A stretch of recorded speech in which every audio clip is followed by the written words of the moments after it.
পাবেন। কোন স্টেটে হচ্ছে না এগুলো, একমাত্র বাংলা এই সবগুলো। কেন? অন্য স্টেটের বেলায় সবকিছু অ্যালাউড, বাংলার বেলায় কিছুই অ্যালাউ নয়। তো ইলেকশন কমিশন কি ঠিক করবে only BJP is allowed, nobody is allowed? What is this nuisance is going on? চেয়ারের মর্যাদা রক্ষা করুন, চেয়ারের পরম্পরা রক্ষা করুন, চেয়ারের ইম্পার্শিয়ালিটি রক্ষা করুন, মানুষ আপনাকে শ্রদ্ধা জানাবে। মাইগ্রেন্ট লেবারদের উপর যে অত্যাচার হচ্ছে প্রত্যেকটা কেস আমরা টেক আপ করছি, এফআইআরও হয়েছে প্রত্যেকটা, আমরা অ্যারেস্টও করব, অ্যারেস্ট আমরা করছি এবং করব। মাইগ্রেন্ট ওয়ার্কার যাদের উপরে অত্যাচারিত হচ্ছে সব পরিবারকে আমরা সাহায্যও করছি, করব। কিন্তু যা করছে সেটা অন্যায় এবং এটা বিজেপি রাজ্যগুলোতে হচ্ছে। তাহলে বিজেপি বাংলায় কি করে বলে যে আমাদের ভোট দিন, যেখানে অন্য রাজ্যে বিজেপি আছে, বাংলা বললেই তার উপর অত্যাচার করা হচ্ছে, সেখানে তারা কি করে আশা করে যে বাংলার মানুষ ওদের পাশে থাকবে? নির্লজ্জের দল একটা। এবার আমায় যেতে দাও।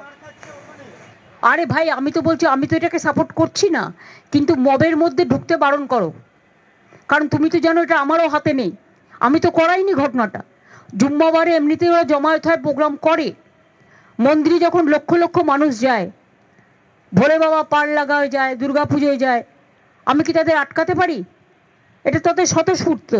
কিন্তু স্বতঃস্ফূর্ততা থেকে দেখো, ক্ষোভটা স্বাভাবিক, যেহেতু হাজার হাজার লোককে নোটিশ পাঠাচ্ছে, পরিযায়ী শ্রমিকদের উপর অত্যাচার হচ্ছে, যুক্ত হয়ে যাচ্ছে, বিজেপি এই দাঙ্গাগুলো লাগাচ্ছে এবং এর পেছনে গভর্নমেন্ট অফ ইন্ডিয়ার এজেন্সি আছে। আমি এটাকে নিন্দা করি, তীব্র নিন্দা করি, এবং আমি সংখ্যালঘু ভাই বোনেদের কাছেও আবেদন করব, যারা করছেন শান্তিপূর্ণভাবে আমাদের উপর ভরসা রাখুন। আমরা তো আপনাদের সাথে আছি, সর্বধর্ম সমন্বয়ের সাথে আছি, সব মানুষের সাথে আছি। কোনো সাংবাদিকদেরও গায়ে কেউ হাত দেবেন না, সবার কাছে অনুরোধ থাকবে। দু একজন খুব বেশি আমি ইউটিউবে দেখেছি,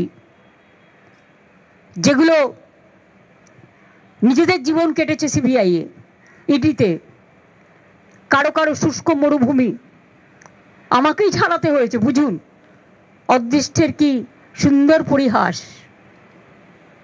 তারা বলে বেড়াচ্ছে মমতা ব্যানার্জিকে 10 বছর জেলে পাঠাবে, ফাঁসিয়ে দিল। আমি বলি, শোন, মমতা ব্যানার্জি জেলে কেন, জীবন দিতে রাজি আছে মানুষের জন্য। মমতা ব্যানার্জি এসবকে কেয়ার করে না, একমাত্র কেয়ার করে মানুষকে। কাজে যতদিন বাঁচবো লড়াই করে যাব, লড়াইটাই আমার জীবনের সবচেয়ে বড়। লড়াইয়ের জন্ম, লড়াই হবে মৃত্যু। ঠিক আছে, থ্যাংক ইউ।